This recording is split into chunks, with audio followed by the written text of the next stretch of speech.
From the Wycliffe Global Alliance, welcome to a special edition of the Journey podcast. Here is Phil Prior, Director for Communication. Well, hello everyone and welcome to this podcast from the Wycliffe Global Alliance. It's great to have you all with us. Today, Jim and I are going to be spending some time talking to Agnes Lid, who has been around the world of Bible translation for a number of years, but has suddenly arrived as the interim executive director of the Global Alliance. Agnes, thank you for being with us. It's really good to see you and speak to you. There are lots of people who know you in this environment anyway, but for those few that maybe have never had the pleasure of meeting you and talking to you in person, maybe you could tell us a little bit about your background and your journey and how you got to be involved in Bible translation. Thank you. Well, thank you for inviting me to this podcast. And I'm happy to introduce myself a little more in detail. So I was born and raised and have lived in Norway most of my life. I'm a Norwegian. And grew up in a Christian home, a big family, going to church, and being serious about my faith from an early age. So after high school, I went to Bible school, and my desire was really to walk in and live in what God had for my life, which brought me into adventures in my early 20s of living abroad. So while Bible school was in the USA, I went to Switzerland, worked for a youth congress, mission-minded youth congress called Mission 83. Worked for that, and later went into YWAM and was doing a few years there, and that's where I met my husband. And so we settled and had a family and lived in one place in Norway and got involved in church planting. But we kept our hearts and minds open that if God led us in any specific direction, we would be willing to go where He called us. In 2002, there was a TV program about Wycliffe nationally in Norway during Easter. I saw it and it struck me as, wow, working with both the Bible and languages, two of my passions.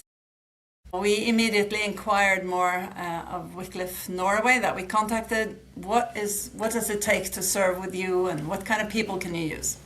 Well, at that time, we were a family with 4 children in school, and so, of course, like they even responded to us in Wycliffe, well, that's a big ship to turn around, but if you don't start moving, you can't turn the ship at all. So that's where I learned that saying. So we started making some steps and exploring, and it led us to a 2-year stay in Canada for master studies, and then we applied for membership with Wycliffe Norway. And then we had to try and wait to see when would there be a time for us to take an assignment anywhere, because we had 4 children in school. So I was asked to serve on the Wycliffe Norway board and did that from 2007. And then our attempts at taking up an assignment did not work out. There were health issues in the family that stopped us, so we just said, okay, Lord, we have prepared, we're here. We stay put in our house and our jobs. I worked in upper secondary school with teaching and school management, and I served on the board. And then after 6 years on the board, a little before that, I was asked if I could take over as Wycliffe Norway director. They needed a new director. So that was the big move we then made. We said yes, my husband and I accepted this, resigned from our job, sold the house, moved to another part of the country, and I took up that role in August 2013. Okay, so that started like the full-time engagement with Wycliffe. So it's a long journey. And from there, after a couple of years, I was asked to serve on the Alliance board, after having participated at, area meetings and consultations and made contacts. And so I've been on the board since 2016 until March this year. I felt that 10 years was probably good, and more than 7 years of that was as board chair. So that leads us up to today. But just as I was preparing to step down and start relaxing, I was asked if I could take on the interim role as ED while the board searched for a new permanent ED. So that's where we are today. I'm now sharing my time 50-50, at least in theory, between Wycliffe Norway and Wycliffe Global Alliance.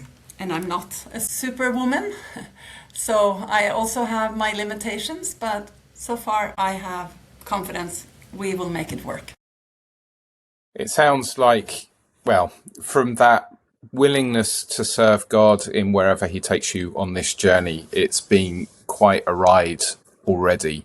But I wonder, is there something in all of that maybe not so many people know about you or would be surprised to know about you?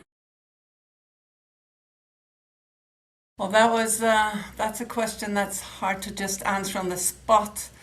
But I may seem like I'm, primarily a career person or, just this high level. So I've been led into senior leadership, but I'm really a down-to-earth, family-oriented person, loving the outdoors. And maybe a fun fact could be that although I'm this busy, I bake all the bread that we need in the family. Sourdough baking. So, nice. All for good bread and good health. So you've lived and served in lots of different places and contexts. Tell us what's unique about Norway, living in Norway, as opposed to all those other places.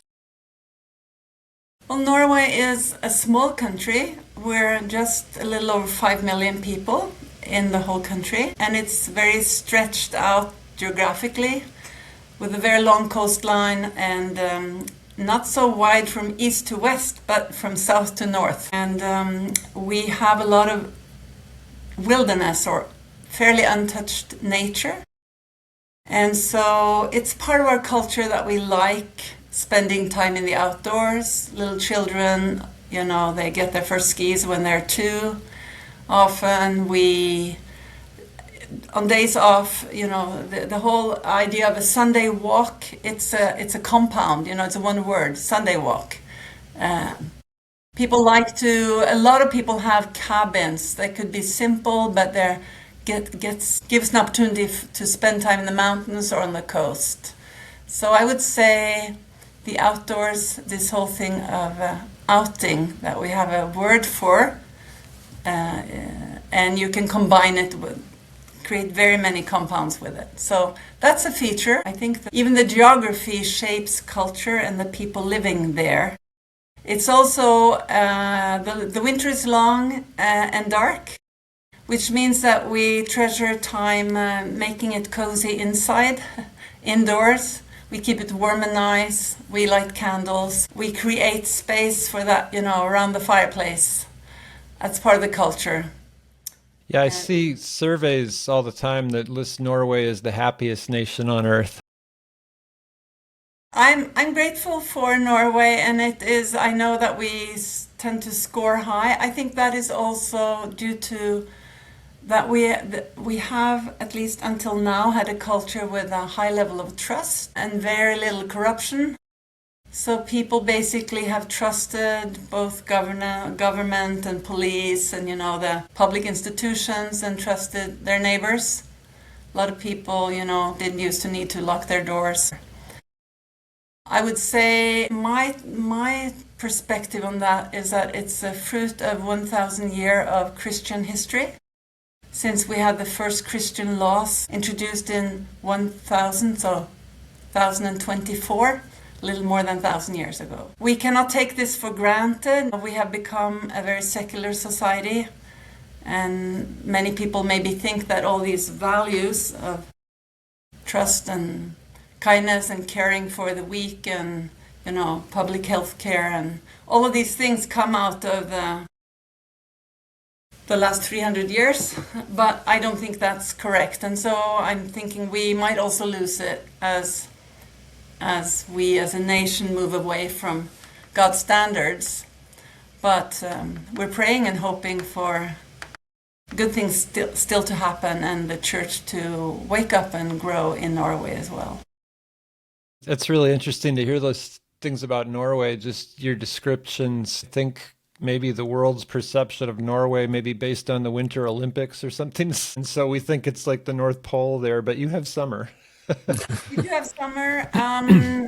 It just depends where you are in the country and then how many days of summer you get. Like I've heard people in the northern Norway say, well, this year we had 1 day of summer. But of course, I usually say we have 3 months where I live in the Oslo area, and that's in the south or quite far to the south. We can hope for 3 months, June, July, and August. But not all of that will be warm, but at least we have a lot of daylight. It's exciting when it's light at this time of the afternoon. I know that. So. You said that you were looking forward to a rest after finishing your role chairing the board, and you now have this role as interim director of the Global Alliance. How do you see the balancing of the role of interim executive director and the role of director of a national organisation in Norway? Maybe not so much in extent of the time, but thinking about the fact that the organisation you lead and represent in Norway is also a member of the alliance. So how do you see that working in the future? Well, I'm at the beginning of this, so I have to find out. But I do have like a foundational or a basic trust that it's going to work out. We'll find the way with God's help. I definitely would not have done this unless I'd felt that, this still small voice saying, yes, do it, go. I will need to juggle many things at the same time. I think I'm pretty good at that. That works for me, but I also have to prioritize. I lead a very small organization, so it's vulnerable when my position is 20% or it's more than 20% of who we are. And so when that's cut in half, somebody else has to do more. But the board was very supportive immediately when I asked the board chair, what do you think? Is it possible? He just said, if the alliance needs you, that is more important, and we'll be flexible. I'm sure we can put maybe initiatives on hold or we'll make it work. So without the generosity of the board and the staff, they've really been supportive and they're eager to say, let us know if there's things to delegate. So I'll have to think that way. And the same way then for the interim role, I cannot do and I cannot be expected to do everything that a full-time ED in a permanent position would do, but I'll have to really think through what is most important that I cover in this time period, and then other things I'll just to politely say, no to invitations and so on. So I trust we'll make it work. We'll see. You're not a novice to leadership anyway. You've got years of leading within Wycliffe Norway and also balancing with that role as chair of the board. Are there things that you've learned over that time, maybe a story or two that you could tell us that illustrate how you see balancing those kind of roles working?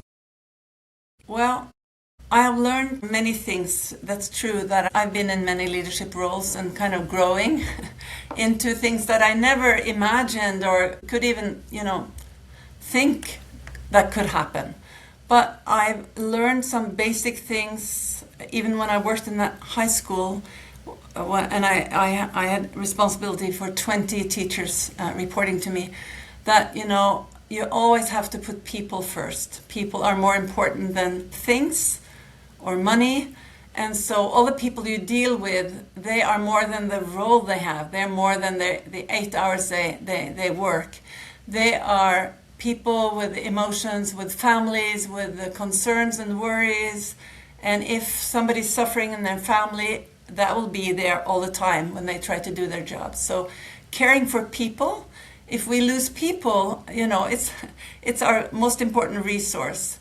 So I try to always, although I can be quite task-oriented and I'm a go-getter, I want things done efficiently, I really try to work on, I've tried for years to think of meeting people, giving attention to people, making sure that my staff is doing well. So that's one thing that I now feel. Now I am responsible for a new team, the Alliance leadership team, and I really want them to feel that I have attention to how they're doing and how their needs are. And I believe that as you give your team attention and care, they will be much more productive and efficient and healthy.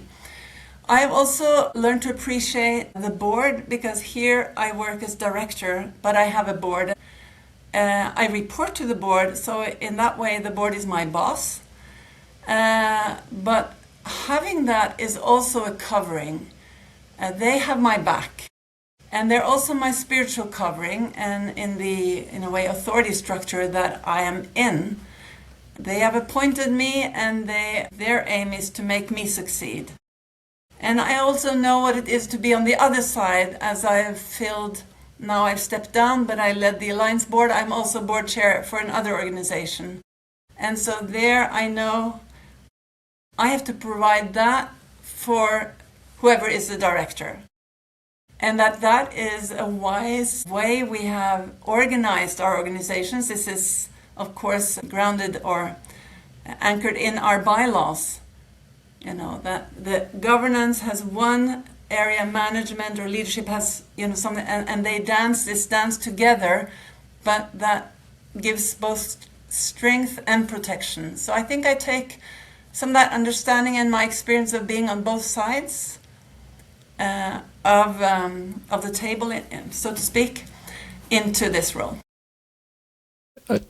If we could back up a little bit, you were talking about your career history, and you consistently said you were asked to serve in leadership roles. It sounds to me like you haven't actively sought a lot of these roles. What does that look like for you, and what's it like to say yes to something maybe you don't feel ready for? Well, it is correct that actually all those senior leadership roles I've been asked or encouraged to apply. The honest answer is I think that people see that there is a gift of leadership that I have. It's probably a combination of my natural gifting and spiritual gifts as God, blesses us and calls us. So I started by leading Sunday school as a teenager. So you lead these things that you're asked to because there are needs around. And so I think I've been quite confident for many, many years now that God's actually called me to be a leader. And then I don't take on anything without praying about it and asking God to confirm that in my heart and for my husband. I definitely wouldn't have taken on this last new challenge without his support and him also being convinced that I should say yes. Yeah, I think it would feel, when you haven't been seeking these positions, but they come up and it's like an opportunity that God raises. It would seem like it's pretty clear that that's from God and not from you when those happen that way, right? Yeah, well, at least it gives confidence, or at least, it adds to giving me the confidence I need. I don't think there's anything wrong about seeking a position or applying for it because you feel that this is something that sounds exciting, interesting, something you think you can do. At the same time, I think maybe in some ways for some of these roles I've had, leadership roles in Wycliffe, there hasn't been women in these roles before. And so for that, it's good to know that I was actually asked. I was actually asked by men to take the role. But that's another topic. Well, it's a good topic because I was reflecting as you were. I had the privilege of being at the board meeting where you finished your role as board chair and then transitioned into this role of interim executive director. And I started asking around the room, can anybody think of any other women who are leading international mission organizations? And there were a few suggestions of national organizations that work globally, but actually the concept or a woman leading an international mission organization or a global mission organization like the Alliance is rare. I'm not sure you're the first, but there have not been very many. But you have been working in leadership roles for all this time. Does this affect the way that you approach the role, or the way that you see your participation in global mission through this? At this level, I find that I work a lot with men. And I don't really think that much about that. I enjoy working with both men and women. And I really don't think much about it. Sometimes I suddenly think, oh, everyone here except me, they're just all men. That's fine. I don't mind that. Maybe I think it kind of shaped me to grow up with 3 brothers. And everyone in my family where I grew up, assertive, especially the men. But I guess I was a fighter, so I also became very assertive. Or else I wouldn't have had a chance at the dinner table. But anyway, that's fine, and I don't think that much about it. But of course, I have thought through carefully whether I believe that, because I know that there are attitudes or viewpoints out there in the Christian world that women shouldn't have these roles. And so I have to know for myself that I feel confident that God's called me. So I have read up on the topic a lot. I understand that others have other viewpoints. Some, people or churches draw a line somehow that this is, beyond here, only men can serve. But of course that line is drawn in very different places, which also tells us that even though the Bible say things that must make us think about this, it's not crystal clear exactly what a woman shouldn't do then, or can do. And so I think that's quite interesting. At least we have to see that observation, and so at least to say that it doesn't mean that you have liberal views on theology, or you discard the Bible, or you say that the Apostle Paul didn't know what he was talking about, or you don't have to go there to defend a viewpoint saying we believe God calls and equips women to serve in the church in various roles. This is a period of uncertainty for the Alliance, obviously, and some transition. Can you give Alliance organization leaders a little bit of insight on what they could expect during this interim period from you and from the Alliance itself? Yeah, at least I can give a first hint, because I'm so new in the role, and of course this came on short notice, and I had trips and other things planned.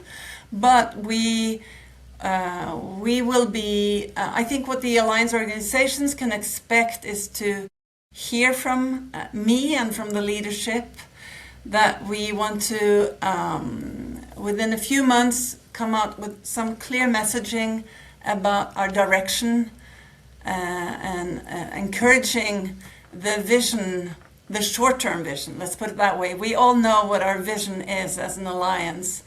Our foundational statements, they're not up for discussion, but we also want to be able to talk more and cast some vision for what's right ahead of us, what's most important for the next few years. How can we work well together? What is collaboration going to look like? Where are the synergies?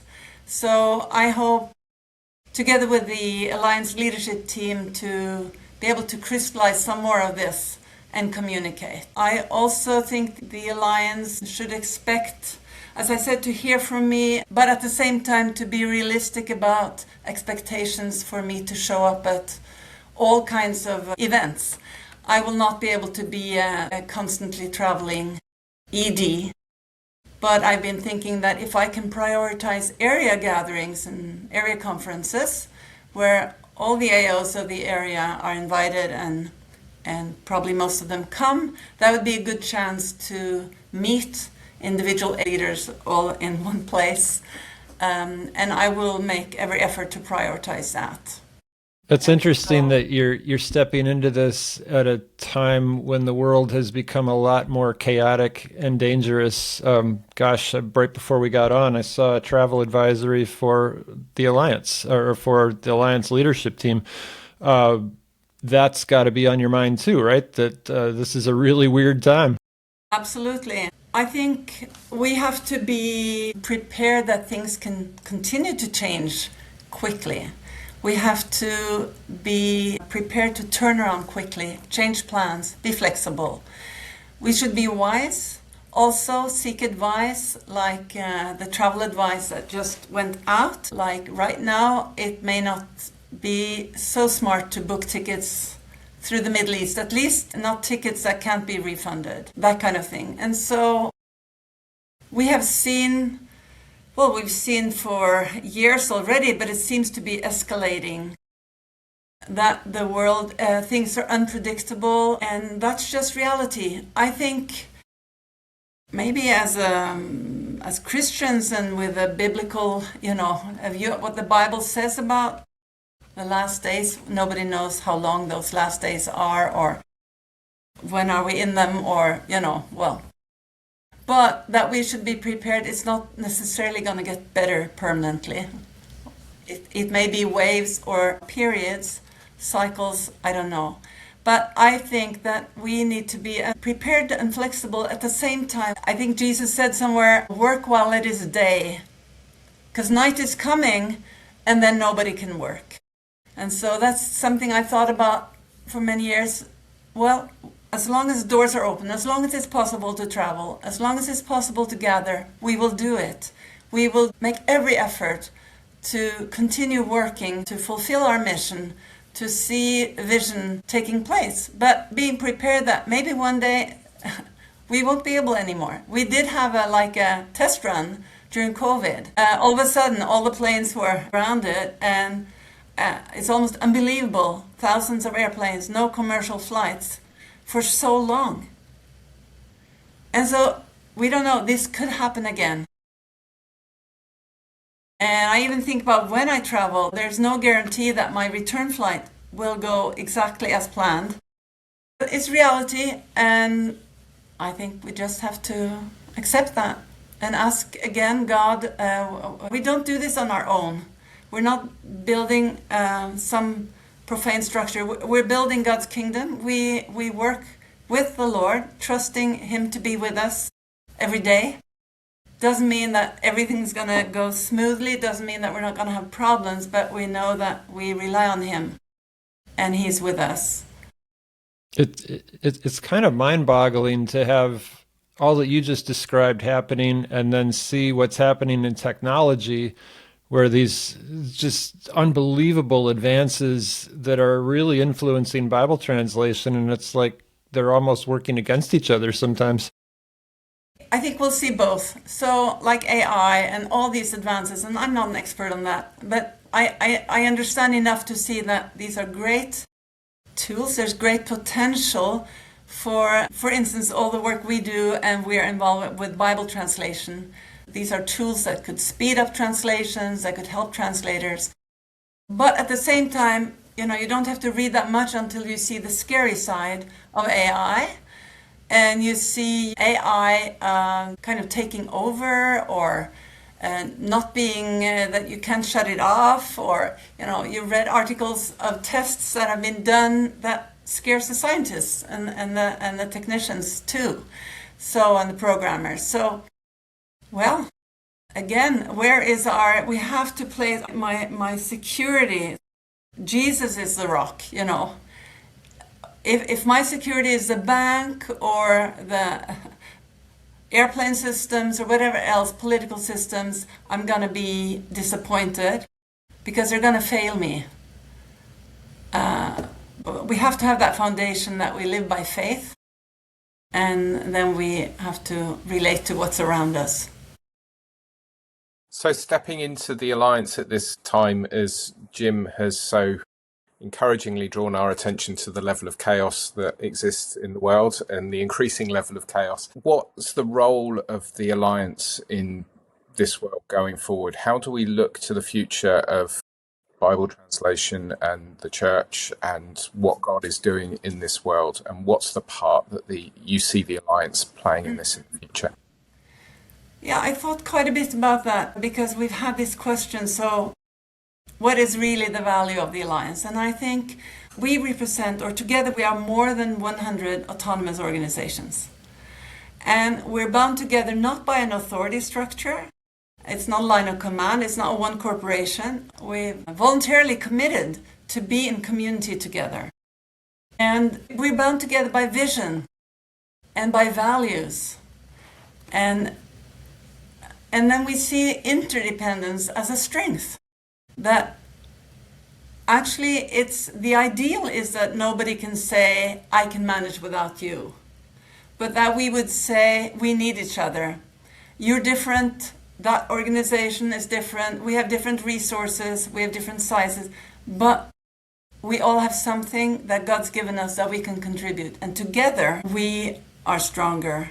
And I really believe we are uniquely positioned because of our structure to be used by God now and in the future for the Bible translation. And remember also that as we see the church globally engaging more and more in Bible translation, we also have in the Alliance, many of our member organizations are churches and denominations.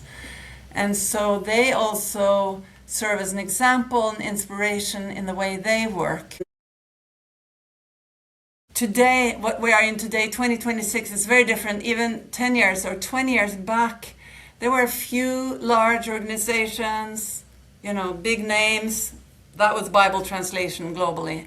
Today, it's much more diverse. There are many players from all parts of the world. And yeah, it can be seen as messy in some ways. It's not just one standard, one set of exactly how things should be done. But at the same time, who said it should be so simple and straightforward? This way, it's like so much is happening, and the speed, because in the startups, it's accelerating because there are so many more players being given the opportunity, or, there are no gatekeepers because there are no gates. This is open to those who feel called and want to engage. I believe that the Alliance can serve as a catalyst and inspiration. And we can facilitate synergies, I believe, in Bible translation. Yeah, I was just going to ask, you mentioned the church or church's involvement, particularly with that on the increase, how that informs your leadership. Have you thought that through a little bit as far as what that looks like specifically for you in this role? Well, what I can say is that this has been a topic in the Alliance for a number of years. We've explored it through consultations and, made statements, articles on it. And the board also of Wycliffe Global Alliance issued a statement a couple of years ago just to make it very clear that we see ourselves as part of the church, but also as a servant to the church. That the church is the body of Christ in the world. The church has been sent. The church has been tasked.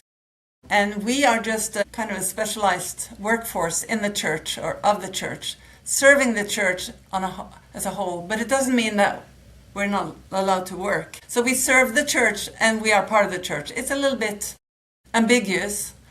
And welcome to reality. The reality is ambiguous, and there are tensions between all these things. But this is the reality we want to embrace and work in. A moment ago, you mentioned about the Alliance being this network of interdependent organisations. And right back when we started talking, you also mentioned about leading this small organisation in Norway and the board being willing to free you up to be able to serve in this role. How does the rest of the Alliance support you, the Wycliffe Norway board and Wycliffe Norway? What can the rest of the Alliance offer to Wycliffe Norway by way of encouragement, prayer, practical? What would fill you with joy to know? Well, encouragement is always welcome. Prayer, absolutely. I treasure just knowing that people pray. I received also encouraging messages after this was made known. Yeah, I take that to heart. It hasn't struck me that we would expect or ask the Alliance to serve or help Norway in any practical ways, but of course if there was any way or anything that came up, we would welcome that. As a small organization, we have enjoyed and enjoy the fellowship of the European organizations. That's where we kind of gather every year. It's valuable for us being this small. I'm afraid that if we'd just been Wycliffe Norway in the world, we would maybe have stagnated and lost momentum. But the fellowship, the hearing from others, learning from each other, discussing issues that, learning some things you learn from the large organization, some things you learn from the smaller. And the inspiration to continue, it's definitely there. So that fellowship is valuable for us. So is there anything within what you have experienced and what you've seen that really encourages you about the future of Bible translation? What have you had the privilege to be part of or to experience or to hear about that really excites you for what's coming next? Well, I think the most inspiring things would be the impact stories or the testimonies or the events that you can participate in. And so although those are just examples, they can show something about the bigger picture. So I just returned 3 days ago from a dedication in Senegal that we've had staff from Wycliffe Norway working for a long time. It's taken long, but it was wonderful to be there and to celebrate the Bible in Safi Safi in Senegal in 2 different scripts, the Ajami, the adjusted Arabic script, and the Roman script, and it's Genesis, Exodus, and the whole New Testament. And to celebrate with the community, language community, with the believers, the Christian believers, but also Muslim leaders were there, welcoming this, accepting these books. And so the celebration, the joy of seeing a small language group, 300,000 out of 19 million, but to see that their language now has become a national language, it's documented, it has a writing system, just what it gave to people, what they expressed, the joy of having this. And then a testimony that just a week earlier a person had been in contact with our staff there for years and years, but just decided, I want to follow Jesus, I want to be a believer. And there's no longer doubt. And what had been the big encouragement over the last few years, it's been our translator or staff in there. He'd been starting to send as soon as, because scripture has been uploaded, then it's digital before it was printed, sending scripture passages on WhatsApp every day to a smaller group. And she said, I already know how much I have been able to be encouraged and strengthened in my daily life from these scripture passages being shared with me daily. I'm ready, and maybe at a high cost in her local community. So that's a testimony, and that just shows some of what we talk about and believe, that transformation through God's love and His word expressed in people's own languages and culture. It's powerful, right? Thank you. This is what motivates us. Yeah. What do you feel, Agnes, would be a huge challenge or a huge uncertainty that you look at and say, I have no idea how we're going to deal with this, from an alliance perspective or just even personal? Yeah, there are challenges ahead of us. There are financial challenges. That's the honest truth. The alliance did away with the system of assessment on projects and alliance staff a few years ago, 5-6 years ago, sensing that it would not really, it has served us well, but it's basically a few organizations contributing, and the alliance is global, and we want to work and even fund our work in a way that honors who we are as a community. And there are other reasons as well that has to do with government regulations on sending large sums and this kind of unspecified out of the country, becoming more and more difficult. Well, that's so far so good, but how do you replace that need for funds coming in? So we have some issues to solve there. to develop a way. We don't want to compete with the national Wycliffe organizations in fundraising, but we do need to find ways to raise funds to run the Alliance effectively. And we also want the Alliance to be led by a team that is diverse and culturally diverse as well, which again means that we need some funds. So this is one challenge. There are other challenges, finding good ways to work together so that we honor partnerships, but in a good way. Sometimes we may feel we have the same vision as a partner, but maybe not the values. We don't want things to be driven only by, to be aware that money can so easily become a power factor. And we don't want that, but this is something that needs constant attention and awareness so that we don't fall back into the traps and the patterns of in a way, funders' dominance or the Western dominance over everything that happens. So, yeah, I mean, there are many more challenges. Those are just a few. I think at a global level, and you touched on it in your answer to the previous question, was the fact that getting everybody pulling in the same direction with the same priorities is not an easy thing. And there is that sense of how do you preserve unity in a Bible translation network. And yet, 2 years ago in South Africa, we were together and experienced a great sense of unity in a meeting room in Johannesburg. And yet we can't go there every few months for a recharge on unity. How do you see the Alliance playing out that sense of unity that we know is there in Jesus, our Saviour, because that's what essentially draws us all in together? How do you see that playing out, do you think? I think it's important to see that unity is not an option. It's what God's called us to. And it's not established like once and for all, so we sense the unity at a gathering and that means there's unity. So it's a value. It's also a characteristic that or something we say, this is what we want to be like.